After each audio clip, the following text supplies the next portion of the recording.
Hello guys, magandang araw. Dito tayo ngayon sa area. Nilapitan natin itong century tree na mangga at nakipag-coordinate tayo sa may-ari ngayon. So ito yung century tree na mangga dito sa lugar. At may history ng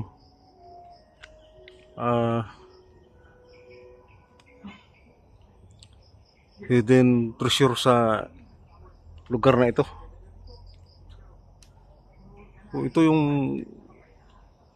century tree kasi sabi ng matanda ay yung ama niya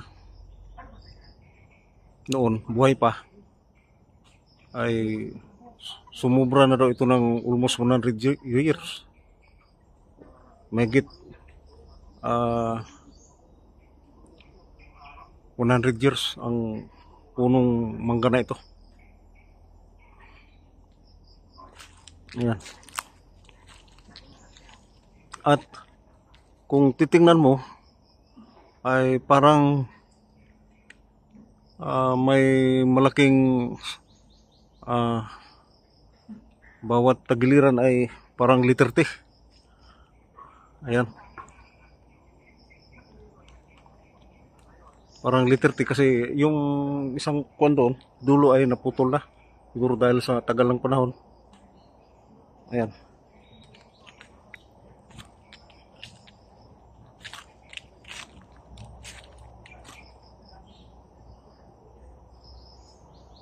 Kasi ang lugar na ito ay nasa ano ito?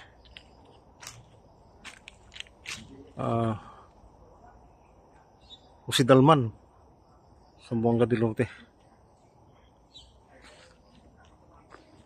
Yan. Kita natin kasi parang hindi maano ito ng tatlong tao. Dahil sa laki ng katawan ng kwan. Century tree na mangga. At yung bawat tagiliran ay may malalaking sanga. Ayan. At napuputol na rin yung kwan. Yung isa doon sa kabila. Tingnan natin kung may bakas pa silang marker. Ayan. Parang may bukol-bukol.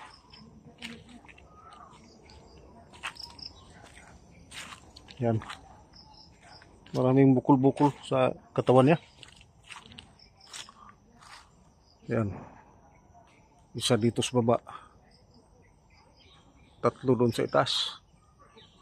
At kung titigan mo talaga, parang letter T.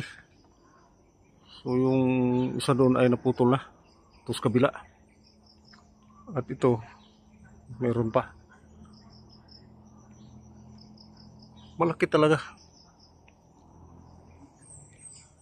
May ano pala dito. Parang hiwa sa ano. Hiwa-hiwa dun sa baba ng puno. At tinubuan na rin ng kwan. Yung parang tawag dito. Yung balagon sa Bisaya. Dahil mainit ang panahon nung hindi pa umulan, kaya medyo namamatay na yung mga maliliit na balagon. Yan. So may ano dito? Parang simento.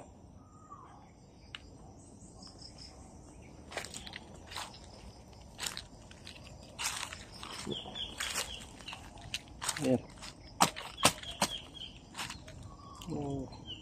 Lumang simento nakadikit dito sa mga ugat niya. May butas dito sa ilalim, oh.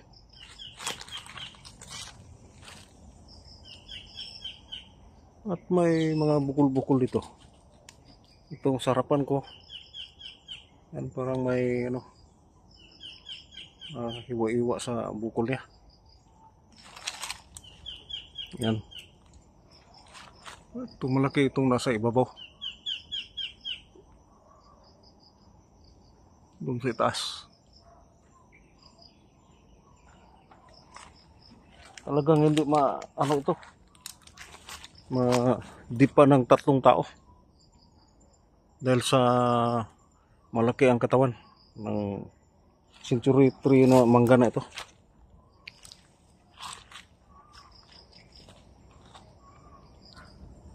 Talagang ano talaga niya, parang hugis. Liter T kasi bawat tagiliran ay may malaking sanga. Sabi ng matatanda ay mahigit 100 years na daw ito. Buhay pa yung tatay ng kausap ko kanina, yung live painter na anak.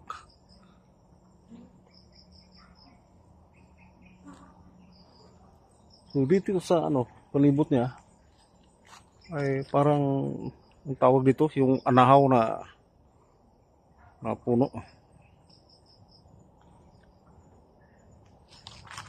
Meron din dun sa unahan, malaking mangga din. At 3 daw ito, sabi ng kwan, kausap ko kanina.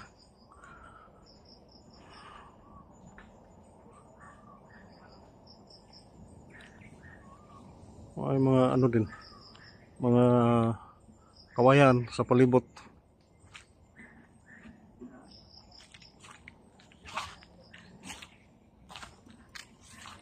Kaya ito, may bukas na hiwa itong katawan ng galing sa puno papunta doon sa itaas. Ayan.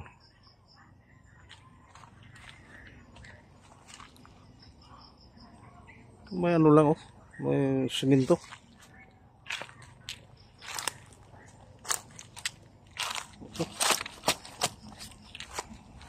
Yan.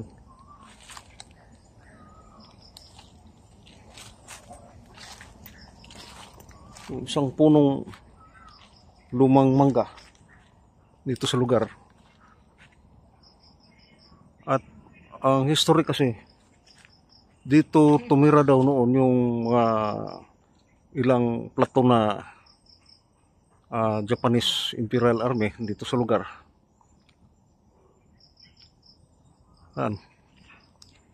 Di na lang natin alam kung saan dito nakalagay yung tinatagong kayamanan dito.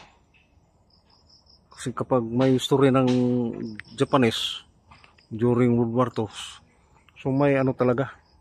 Kaya mahirap na wala tayong high-tech na gamit na pang-scan lang dito sa palibot niya.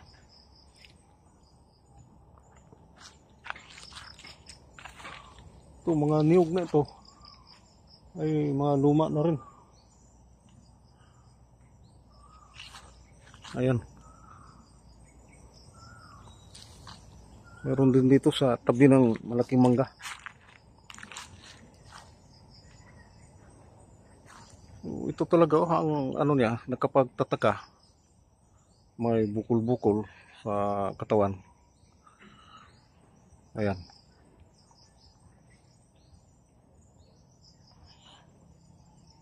Sana may ano dito.